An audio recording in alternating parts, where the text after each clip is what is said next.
12 million undocumented immigrants, one polarized country. In a few days, the controversial Arizona immigration law, SB 1070, will take effect. Some oppose it, some welcome it, but both sides agree that something has to change. My guest today is the Director of Immigration for the National Council of La Raza, Clarissa Martinez de Castro. I'm María Hinojosa.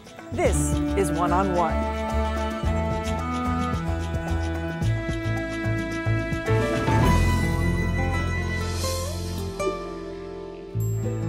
So what's going on here? Because it would seem then that we should be moving towards a path of actually resolution.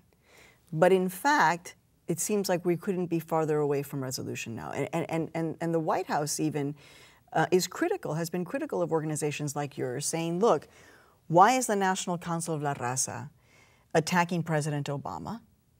When what we really need is we need the National Council of La Raza going after the Republicans and making sure that they all fall in line so that we can get them to sign on to comprehensive immigration reform.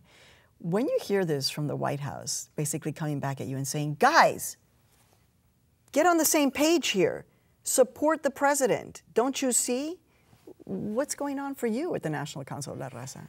I think that, I've always said that for an organization like ours, which is nonpartisan, our candidates are the issues that affect the Latino community, and we're going to work with those who are willing to work on those issues, regardless of what party they come from. So on the issue of immigration, we don't doubt that the president cares deeply about this issue and understands the injustices of the broken system, both that are leveled on the Latino community and other sister ethnic communities, and as well about the peril of continuing down this path for our national security and in a variety of other things. We don't doubt that he cares deeply about those things.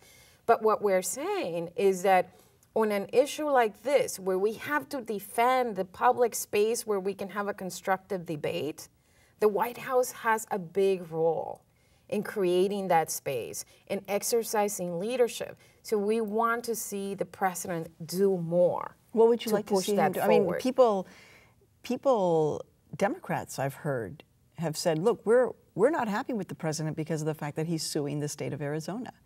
Well, and that is one of the interesting things, right? So that's the other irony. The issue of immigration, in a way, is the perfect issue to demonstrate a couple of things. One, there's a policy urgency there that is undeniable, whether you are thinking about border security, our legal immigration system, and how it feeds our competitiveness when our economy gets back on track.